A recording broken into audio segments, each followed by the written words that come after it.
다 함께 묵상 기도하심으로 수요밤 예배를 하나님께 올려드리겠습니다.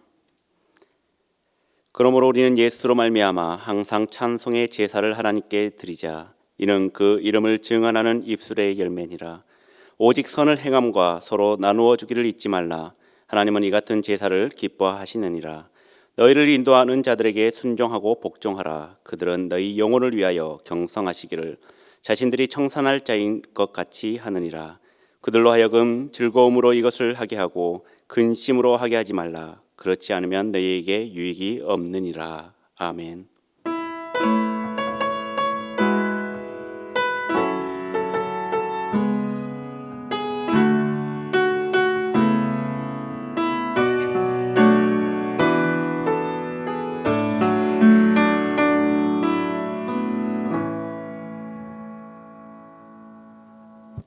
감사하신 사랑의 하나님, 우리를 지금까지 지켜주시고 보호하여 주시고 인도하여 주신 은혜에 감사를 드립니다. 특별히 민족의 대명절일 추석을 맞이하여 풍성한 열매를 기대하며 온 가족이 함께 모여 예배드리게 하심에 또한 감사를 드립니다. 코로나와 긴 장마와 태풍으로 인해 지치고 힘든 시기이지만 주님께서 위로하여 주시고 힘주셔서 이 어려운 시기를 잘 이겨내고 온전히 주님만 의지하여 살게 하여 주시옵소서. 오늘의 예배를 통하여 하나님의 영광이 다시 한번 드러나게 하시고 온 가족이 함께 예배 드릴 때에 기쁨과 감사가 그 가정에 임하실 줄 믿사옵고 거룩하신 예수 그리스도의 이름으로 기도드립니다. 아멘.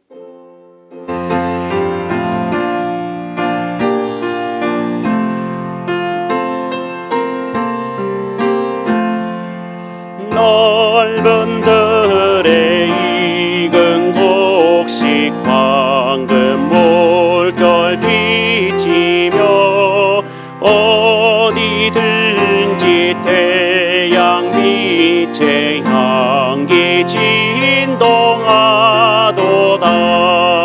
멀어 익은 적옥식은 낯을 기다리는데 때가 지나가기 전에 어서 추수합시다. 추수할 것 많은 때에 일꾼 매우 적으니 열심히 있는 일꾼들을 주여 보내주소서. 멀어 익은 적식은 낯을 기다리는데 때가 지나가기 전에 어서 추수합시다. 먼 동틀 때 일어나서 일찍 들에 나가 왕온 때가 되기까지 출수하게 하소서. 멀어 익은 적식은 낯을 기다리는데 때가 지나가기 전에 어서 추수합시다. 포도들이 모든 알고 전국 창고 들인 후 주가 베풀 잔치 자리 우리 참여하겠네. 멀어 익은 적식은 낯을 기다리는데 때가 지나가기 전에 어서 추수합시다.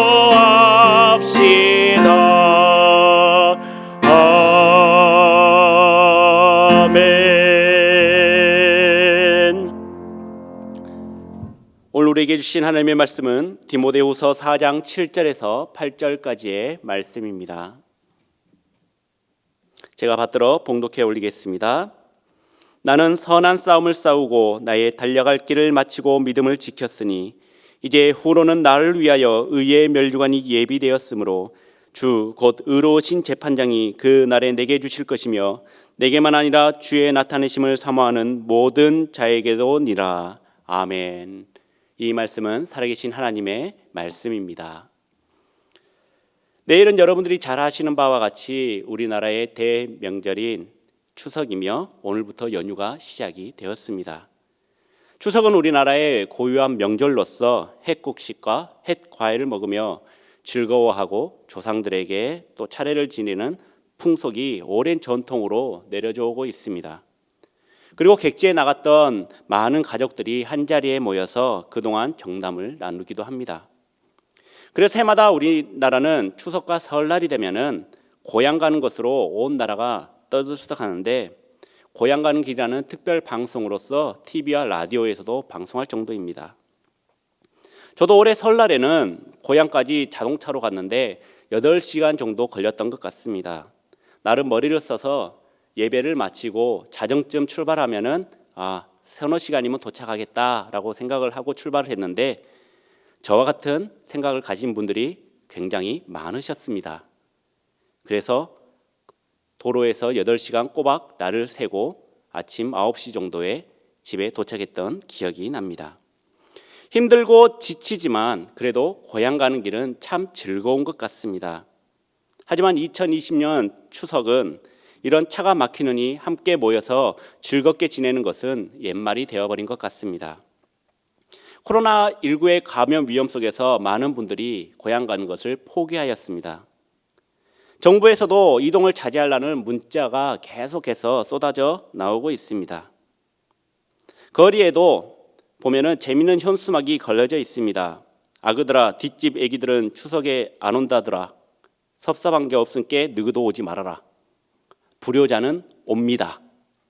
아범아 추석에 코로나 몰고 오지 말고 용돈만 보내라. 이런 재미있고 유쾌한 현수막을 걸어서 지금 힘든 상황이지만은 이것을 해약적으로 또 얘기하고 있습니다. 그런데도 불구하고 모든 사람이 찾아가는 고향, 그 고향이 무엇이기에 우리는 그 고향을 찾을까요? 강 상류에서 부화하여서 바다로 나가 모진 풍파를 견디며 성인이 된 연어가 다시 고향의 냄새를 맡고 올라오는 것처럼 우리도 고향을 그리워하면서 왜 찾고 있는 걸까요? 타향살이에 지쳐서 어디 기댈 곳이 없고 그리고 외로운 그런 상황 속에서 어릴 적 자라났던 그곳의 냄새와 예전과는 많이 바뀌었지만 변하지 않는 그 포근함과 추억을 느끼고 싶어서이지 않을까요? 고향은 한마디로 어머니 품 같은 곳입니다. 그래서 많은 사람들이 고향을 그리워하고 또 찾아가곤 합니다. 우리의 신앙생활도 마찬가지입니다. 우리가 육신의 고향을 그리워하듯이 성도는 꼭 찾아가야 할 본향이 있습니다. 그 본향이 바로 하나님이 계시는 천국입니다. 사도 바울은 오늘 본문 말씀인 디모데후서 4장 7절에서 8절 말씀에 3가지를 가르쳐주고 있습니다. 우리의 영원한 고향인 천국을 바라보면서 어떻게 하면은 우리가 천국의 백성이 될 수 있는지 함께 생각하며 이 즐거운 추석 함께 은혜를 나누는 귀한 시간이 되길 간절히 소망합니다. 첫 번째로는 선한 싸움을 싸워야 합니다. 7절 전반부 말씀을 읽겠습니다. 나는 선한 싸움을 싸우고. 바울은 오늘 본문에서 나는 선한 싸움을 싸우고 라고 말씀하고 있습니다. 바울은 여러분들이 아시다시피 전에는 예수 그리스도를 핍박하던 자들이었습니다. 그런데 이제는 예수를 위하여 선한 싸움을 싸운다고 말하고 있습니다. 우리의 삶도 마찬가지입니다. 매일매일 예수님을 위한 선한 싸움을 하고 있습니다. 그런데 싸움을 하려면은 잘해야죠. 그리고 이왕 싸웠으면은 이겨야 할 것입니다. 싸우려면 무기가 필요한데 맨 주먹이 될 수도 있고 총이 될 수도 있고 칼이 될 수도 있습니다. 손에 잡히는 그 모든 것들이 무기가 될 수도 있습니다. 하지만 우리가 싸우는 대상은 눈에 보이는 혈과 육을 상대하는 것이 아니라 통치자들과 권세자들과 이 어둠의 세상 주관자들과 하늘에 있는 악의 영들인 것입니다. 이런 보이지 않는 자들과 영적 전쟁을 하려면 어떤 무기가 필요할까요? 에베소서 6장 10절에서 13절 말씀을 보면은 끝으로 너희가 주 안에서와 그 힘의 능력으로 강건하여지고 마귀의 관계를 능히 대적하기 위하여 하나님의 전신갑주를 입으라. 우리의 씨름은 혈과 육을 상대하는 것이 아니요 통치자들과 권세자들과 이 어둠의 세상 주관자들과 하늘에 있는 악의 영들을 상대함이라. 그러므로 하나님의 전신갑주를 취하라. 이는 악한 날에 너희가 능히 대적하고 모든 일을 행한 후에 서기 위함이라 라고 말씀하고 있습니다. 또한 고린도후서 10장 4절 말씀을 보시면 우리가 싸우는 무기는 육신에 속한 것이 아니요 오직 어떤 견고한 진도 무너뜨리는 하나님의 능력이다 라고 말씀하고 있습니다. 그렇습니다. 우리는 하나님의 전신갑주를 입고 하나님의 능력이라는 무기를 가지고 악한 영들을 상대해서 쓰러뜨려야 하는 것입니다. 우리가 육의 싸움을 위해서는 많은 돈을 들여서 많은 투자를 하면서 싸우는데 그리스도의 군대로서 하나님 나라를 위한 영적 싸움을 하기 위해서는 우리가 너무 소홀히 여기지 않습니까? 우리의 선한 싸움에서는 하나님의 능력을 입지 않고는 싸워서 승리할 수가 없습니다. 승리하지 못하면 죽음뿐입니다. 전쟁에서 2등은 있을 수가 없습니다. 사느냐 죽느냐의 싸움입니다. 우리가 사탄과 마귀와의 영적 싸움에서 패배한다면 우리의 영원한 본향인 천국에 들어갈 수가 없게 될 것입니다. 사랑하는 여러분, 우리는 무조건 이 영적 전쟁에서 승리해야 합니다. 우리는 승리할 수 있습니다. 나의 힘, 나의 능력을 의지하지 않고 온전히 하나님의 전신갑주를 입고 하나님의 말씀으로 승리하시는 여러분들이 되시길 간절히 소망합니다.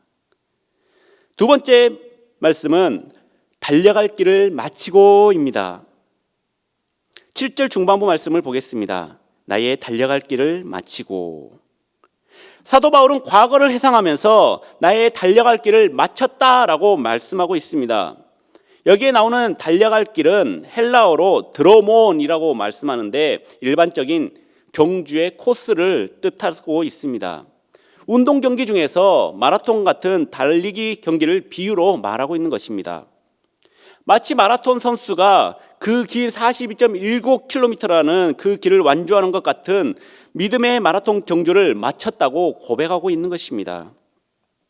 로마로 성지순례를 가보시면 꼭 방문해야 되는 곳이 바울이 참수당한 곳에 세워진 새 분수교회와 바울이 갇혔던 감옥터 위에 세워진 천국의 계단교회라고 있습니다. 사도 바울이 처음에 제수로서 2년 동안 갇혀 있을 때는 셋집에서 가택연금과 같은 상태에 있었는데 풀려났다가 두 번째 감옥에 투옥되었을 때는 바로 이곳 지하 감옥에 갇혀 있다가 마지막에 순교를 당하셨습니다. 이 감옥의 터가 바로 사도 바울이 순교 직전 투옥했던 곳이고 오늘 본문이 포함된 디모데후서를 바로 이 지하 감옥에서 썼습니다. 오늘 본문의 바로 전 말씀인 디모데후서 4장 6절 말씀을 보면은 전제와 같이 내가 벌써 부어지고 나의 떠날 시각이 가까웠도다라고 말씀하고 있습니다. 이 말씀으로 생각을 해본다면은 바울은 바로 이 지하 감옥에서 자신이 순교를 예감하고 있었다, 최후를 알고 있었다라는 것을 암시하고 있습니다. 지금까지 다메섹 도상에서 주님의 부르심을 받은 후에 30년간 약 2만여 킬로가 넘는 거리를 걸어서 배를 타고 그렇게 달려온 그 대장정의 선교 여행의 마지막 마무리가 다가온 것을 직감하고 있었다라는 것입니다. 이 고백을 했을 때 바울의 마음은 어떠했을까요? 바로 자신의 지난 삶을 돌이켜봤을 것입니다. 여러 도시에서 복음을 전하고 그 복음을 받아들인 사람을 생각하면서 바울은 지금 비록 고통스럽지만 심판장이신 예수 그리스도의 재림 때 믿음을 지킨 자들 그리고 그 사명을 잘 감당했구나라고 아주 뿌듯해했을 것입니다. 사도 바울은 긴 시간 동안 온갖 핍박과 박해를 당해오면서 사도의 직분을 잘 감당하고 중간에 포기하지 않고 끝까지 충성하면서 달려가다가 결국 사역을 완성하고 결승점에 통과한 것입니다. 이 세상은 비록 죄악이 관영하고 패역한 세상이 되었지만 성도는 하나님께서 우리에게 주신 생명을 헛되이 사용해서도 안 되고 보내서도 안 되는 것입니다. 나의 달려갈 길, 곧 주 예수께 받은 사명, 이 말은 우리의 생명, 곧 하나님으로부터 받은 것이기 때문에 우리의 생을 아주 잘 살아야 한다는 것을 의미하고 있습니다. 신앙의 경주에 같은 삶에 충실한 자가 되어서 하나님 앞에 설 때에 의의 면류관을 받아 쓰시는 축복을 누리시는 여러분들이 되시길 간절히 소망합니다. 마지막으로는 믿음을 지켜야 합니다. 본문 7절 후반절을 읽겠습니다. 믿음을 지켰으니. 오늘 본문 말씀에서 사도 바울은 내가 선한 싸움을 싸우고 나의 달려갈 길을 마치고 믿음을 지켰으니 라고 고백하고 있습니다. 그리고 8절을 보시면은 이제 후로는 나를 위하여 의의 면류관이 예비되었으므로 주 곧 의로우신 재판장이 그날에 내게 주실 것이며 내게만 아니라 주의 나타나심을 사모하는 모든 자에게도니라 라고 말씀하고 있습니다. 바울은 이 믿음을 아주 잘 지켰습니다. 마라톤 경주를 하는데 규칙을 잘 준수하고 달려왔다라는 것입니다. 그냥 피곤하다고 좀 쉬었다 가야지 라고 생각하지 않았습니다. 남에게 좀 힘드니까 좀 업어달라고 해야겠다, 아니면은 그때 당시에는 말을 타고 가야겠다, 마차를 타고 가야겠다 라고 생각하지 않았다라는 것입니다. 포기하지 않고 끝까지 최선을 다해서 충성했다라는 말입니다. 힘들고 어렵고 고통스러웠지만은 묵묵히 한 걸음 한 걸음 내디디면서 결승점을 향해 달려갔습니다. 그런데 오늘날의 어떤 이들은 너무나 쉽게 믿음을 배반합니다. 너무나 값싸게 믿음을 저버립니다. 힘들다고 포기해버립니다. 의미를 부여하지도 않습니다. 진정 믿음은 지금 사는 우리에게 아무것도 해준 것이 없을까요? 그냥 단지 그냥 종교인으로서 그냥 믿으니까 마음이 편안해지고 그냥 복 받기를 원하니까 그렇게 믿음 생활을 한 건 아닙니까? 초대교회 사도들을 비롯하여 많은 그때 당시의 성도들은 사자의 이빨과 발톱에 갈기갈기 찢기면서도 믿음을 지켰습니다. 화형을 당하고 교수형을 당하고 돌에 맞아 그리고 톱으로 켜 죽임을 당하더라도 그들은 믿음을 끝까지 지켰습니다. 마지막 예수 그리스도의 재림 때 그 믿음을 지킨 자들에게 실제적인 보상이 있다고 주님께서는 말씀하고 있습니다. 그 말씀이 바로 오늘 본문 8절의 말씀입니다. 이제 후로는 나를 위하여 의의 면류관이 예비되었으므로 주 곧 의로우신 재판장이 그날에 내게 주실 것이며 내게만 아니라 주의 나타내심을 사모하는 모든 자에게로다. 의의 면류관, 그것은 바로 영원한 의와 생명과 영광의 보상일 것입니다. 그리고 이 세상의 어떤 부와 명예와 쾌락을 합한 것보다 더 가치가 있는 것입니다. 사랑하는 여러분, 순간의 만족을 위해서 영원한 것을 포기하시겠습니까? 눈앞의 이익 때문에 스스로 자멸할 것입니까? 여러분들에게는 이런 믿음이 있습니까? 그런 믿음의 증거가 있습니까? 한국 기독교 역사를 보면은 환난이나 핍박을 받을 때 정말로 목숨을 바쳐서 믿음을 지키다가 순교한 주기철 목사님이나 손양원 목사님 같은 분들도 계십니다. 하지만 자신의 이익을 쫓아 변절한 사람들도 많이 있었습니다. 일제강점기 시절 민족대표 33명 중에 기독교인이었던 박기도, 정춘수 목사 분들 같은 경우에는 이후에 친일 인사로 변절돼 버리고 말았습니다. 교계 인사들은 신사참배에 그렇게 반대했음에도 불구하고 몇몇 많은 사람들이 신사참배에 앞장서는 등 부끄러운 친일 행위를 해서 지금까지 우리가 부끄러움 가운데 살고 있지 않습니까? 지금의 상황도 오늘의 상황도 별반 다를 것이 없다고 생각합니다. 코로나19로 인해서 모이는 것 자체가 많이 힘들어졌습니다. 그러나 이럴 때일수록 우리의 신앙은 어떠해야 하겠습니까? 더 믿음을 굳건히 여겨야 하지 않겠습니까? 매주 나와 예배를 드리고 새벽과 수요일과 금요일과 목장 모임과 그 외의 모든 성경 공부와 그 다른 모든 교육들, 그런 것보다 그때보다 더 기도와 말씀으로 살아가야 되지 않겠습니까? 예전과 똑같이 한다면 우리의 신앙은 무너지고 말 것입니다. 예수 그리스도의 전신갑주를 입어서 이 어려운 상황을 이겨내야 할 것입니다. 이 전보다 예배를 더욱더 사모하면서 계속 기도하면서 말씀을 붙들면서 코로나19 이전의 믿음의 분량보다 낮아지지 않도록 끊임없이 노력해야 되지 않겠습니까? 그런데 우리는 그냥 한숨만 내쉬고 있습니다. 아, 코로나가 언제쯤 끝나려나? 그냥 언제쯤 예배가 회복이 되려나? 그냥 지쳐 있지 않습니까? 지금 가정에서 예배드리는 성도님들의 마음이 많이 힘들 줄 압니다. 함께 예배드리면 좋을 텐데, 같이 예배를 드려야 되는데, 예배가 회복이 돼야 되는데, 그러나 그렇게 힘들고 아파만 해서는 안 됩니다.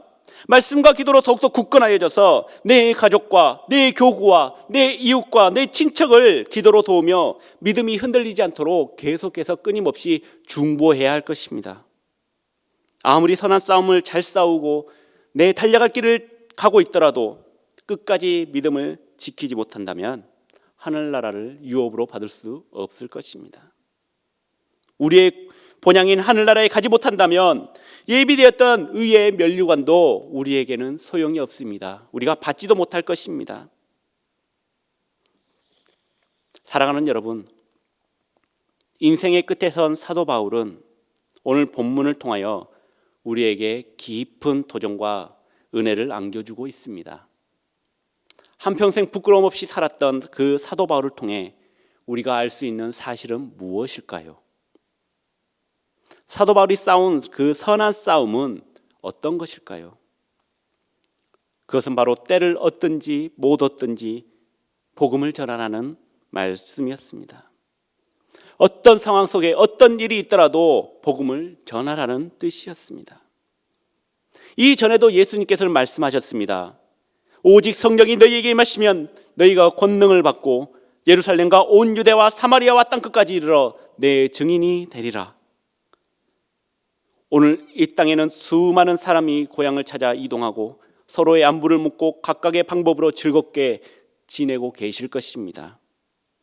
고향에 내려가지 못한 가정에서도 집에서 가족끼리 오순도순 모여서 명절의 즐거움과 편안한 쉼을 누리고 계실 것입니다. 다시 돌아오지 않는, 그리고 특별한 2020년 추석을 그냥 보내지 마시고 우리의 가족 중에 한 사람도, 한 심령도 나고자가 없이 모두 다 하나님의 나라에 동참할 수 있도록 이 추석을 통하여 사도 바울처럼 선한 싸움을 싸우고 긴 여정을 잘 소화하여 끝까지 믿음을 지키며 완주하시는 여러분들이 되시길 간절히 소망합니다. 기도하시겠습니다. 사랑의 하나님, 감사를 드립니다. 민족의 대명절인 추석을 맞이하여 모든 사람이 기쁨과 즐거움이 가득 차야 하지만 코로나19로 인해 힘들고 어려운 상황이 계속 이어지고 있습니다. 우리가 고향을 그리워하듯이, 그리고 또한 찾아가듯이 우리의 영원한 본향이 저 천국을 향해 믿음의 경주를 잘 마칠 수 있도록 성령님께서 강하게 역사하여 주시옵소서. 힘들고 지쳐서 중간에 낙심하고 포기하고 싶은 생각이 간절하지만 그럴 때마다 주님께서 손잡아 일으켜 주시고 함께 묵묵히 주의 길을 거둘 수 있도록 주여 인도하여 주시옵소서.